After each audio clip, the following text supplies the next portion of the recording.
Hey, good morning. How you doing? Hey, Uncle Lou here. Oh, yeah, Uncle Lou. Dad, Uncle Lou here. Hey, real quick before I start the video, I'm going to do at least 2 videos today. I might even do 3. The soccer video sort of got me off track this week. Had to do it. By the way, go look in the comment section of that soccer video I did. Some people from Trinidad and Tobago have actually seen that video, and they're not too happy with Uncle Lou, and they're letting me know about it. So some funny comments in there. If you get a chance, go take a look. But anyway, so I'm going to do a couple of videos today. This one is the top 10 video, and the first one that I'm doing today. I'm going to do at least one more video where I do where I talk about non-SEC matchups this week. I've done a video on the SEC matchups. I need to do one on the non-SEC matchups. And I don't know. I'm thinking about making a video about the most overrated coach in America. And you can probably figure out who it is. I don't want to ruin it. But anyway, if that's something that might interest you, let me know down there. Anyway, without wasting too much more of my valuable and precious time, I'm a very busy and important person. Here is this week's Uncle Lou College Football Top 10. Hey, good morning. Uncle Lou here. Yep, that's right. It's me, Uncle Lou, live for you on YouTube today. Thanks for watching. Really appreciate it. Got to make up for last week. Like I told you before with the top 10 list. The Justin Fields thing last Friday morning threw me off. Wasn't able to do my top 10 last week. But back at it this week, just like every other Friday, Uncle Lou's top 10. Yes, I know the polls come out on Sunday afternoon after the games are played on Saturday. Uncle Lou does his poll on Friday, though. Yeah, I have to. It takes me a week to study these teams and everything. There's a very scientific and algorithmic process that I use to come up with these rankings, which is why these rankings are not up for debate or dispute even. These are the actual rankings. Doesn't matter what the AP poll or the coaches poll say.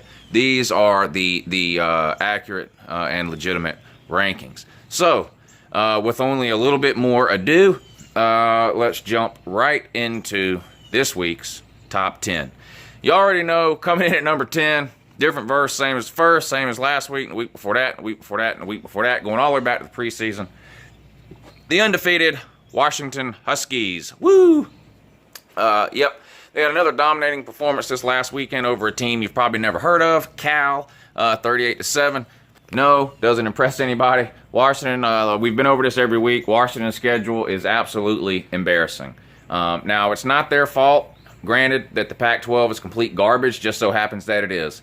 What is their fault, though, is their non-conference schedule. And you know, they could have chose to do something about that. They chose not to. They play 3 non-conference games to start the season. They chose to play Montana State, Fresno State, and Rutgers. Yeah, congratulations. Rutgers is a Power 5 team, but they're one of the worst 3 or 4 Power 5 teams in America. I think they won 2 games last year.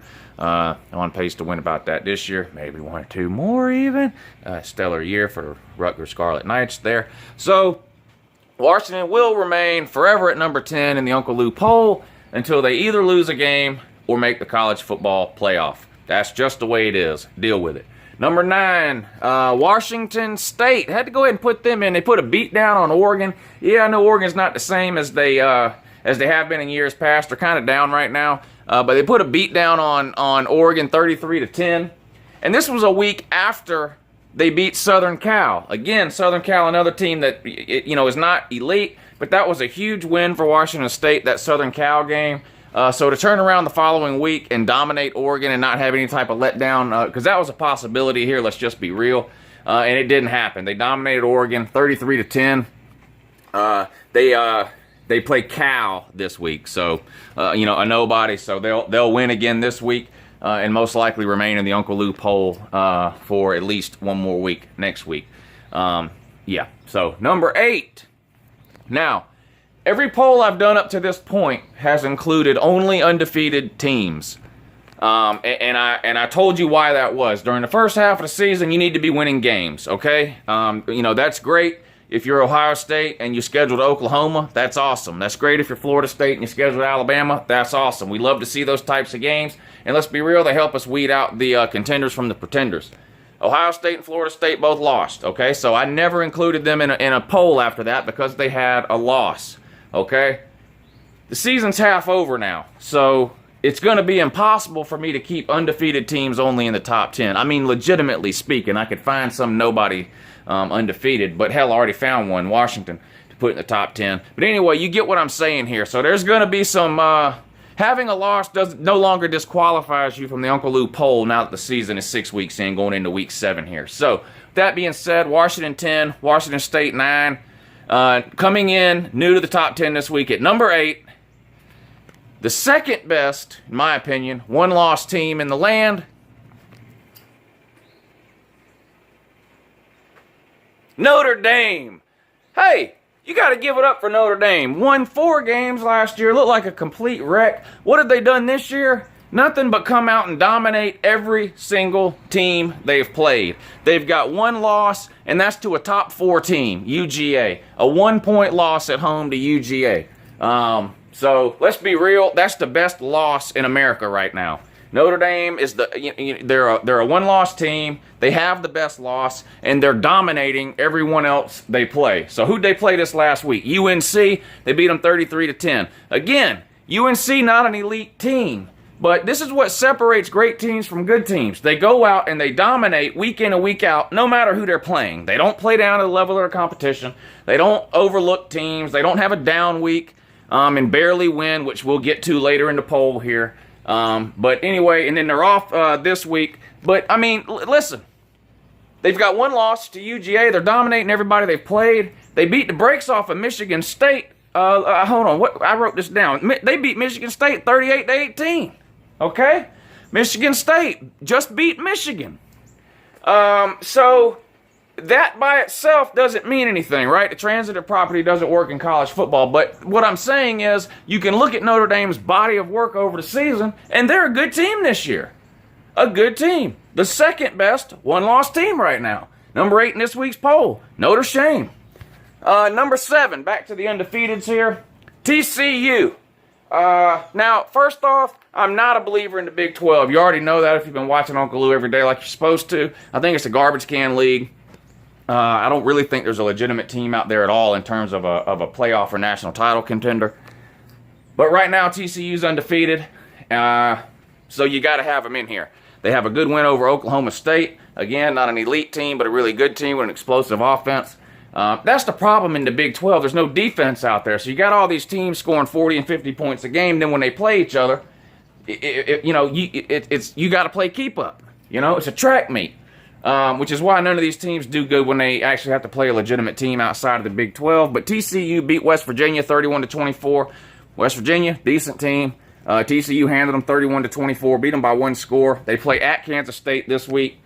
Should be another win for TCU. If they lose this one, I'll be surprised. Kansas State, I think, is what, 3-2, 3-3, something like that. Lost to Vandy. So, yeah, definitely not a good team. Yeah, that's 10-9-8-7. Coming in at number 6, the second one-loss team in the poll. And I think this is the highest-ranked one-loss team. Yeah, highest-ranked one-loss team in the UNCLELOU poll for Week 7 here. Auburn. The Plainsmen, the War Tigers there. The Beagles. One-loss team. The one loss was at Clemson. So at night, lost by 1 score. So they have the second best loss, in my opinion. That game really was not as close as the score indicates. It really was a worse game than that. Auburn really looked bad in that game. Now, Auburn fans will tell you that their offense is better since then and has come around. And that may be true. That happens a lot. Teams tend to get better offensively as the season goes along.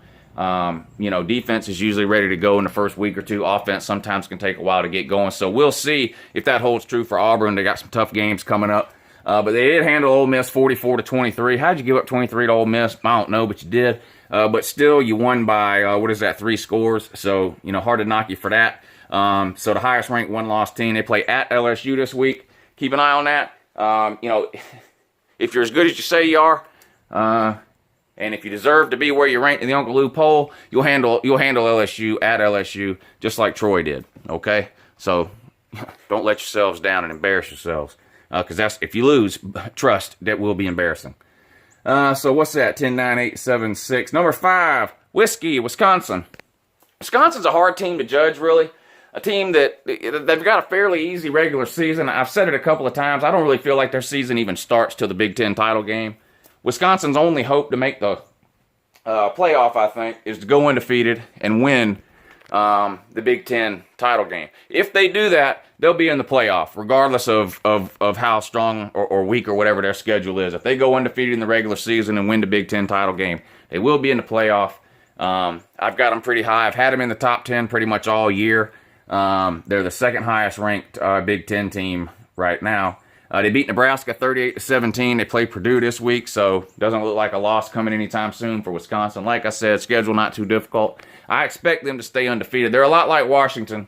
As long as they do what they're supposed to do, Washington and Wisconsin, I mean, it's like a 95% chance, right? These teams should be undefeated when they play in their conference title game. So, number 4.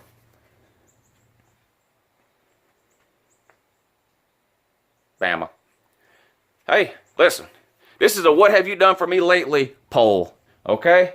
I could care less that you beat Vanderbilt 66-0 or whatever the hell it was. That matters not to me. You played Texas A&M and you did not look good, which is a continuing theme, really. Now, your defense is elite. No one would argue that it's not, okay?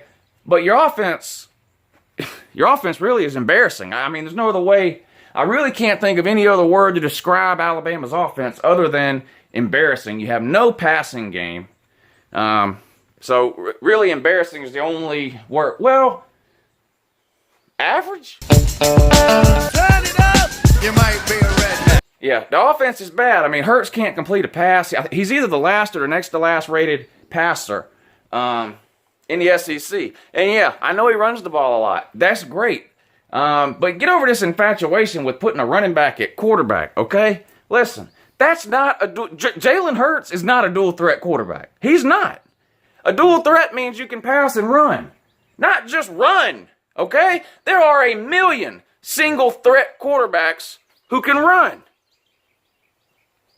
True dual threats are hard to find. Deshaun Watson comes to mind, okay? Cam Newton. These are legitimate dual threat quarterbacks. They can actually complete a pass. They can actually throw an 18-yard out route. They can actually throw a back shoulder fade for a first down. You can't. Hurts can't. Closing his eyes and heaving the ball 45 yards down the field and praying that Calvin Ridley jumps up and catches it is not an offensive scheme. It's a series of Hail Marys. I mean, seriously. And outside of Calvin Ridley, you've got nobody to catch the ball. He's got more catches than the rest of the Gumps combined. So, if Alabama wants to win another national title, real or fake, you got to figure something out with the offense. You've got some running backs. You've got a great offensive line. What are you doing playing another quarterback at running back? I mean, another running back at quarterback. Didn't y'all learn your lesson from Blake Sims? Alabama, number 4. Number 3 on the list this week, the highest rated Big Ten team, Northwestern. Penn State, sorry, they played Northwestern. Beat them 31-7. Penn State still undefeated, in my opinion. The Heisman favorite, Saquon Barkley. A lot of people were knocking Saquon Barkley this week because his rushing yards weren't through the roof. But listen, you're not understanding, or maybe you're not paying attention. I don't know. But Saquon Barkley is like McCaffrey, okay? The dude touches the ball multiple ways. He runs it, he catches it, he returns kicks. I mean, the guy does it all. He's got like almost 1,500 all-purpose yards halfway through the season. And you're acting like you can't run the ball. The dude is averaging over 100 yards a game, so it's not like, even if you want to look at just his running back numbers, it's not like he sucks as a running back, but the guy is a do-it-all back. That's why he's leading, in my opinion, for the Heisman right now. He plays on a top 4 team, an undefeated team, in a major Power 5 conference, the Big Ten, and he's putting up video game numbers in terms of all-purpose yards.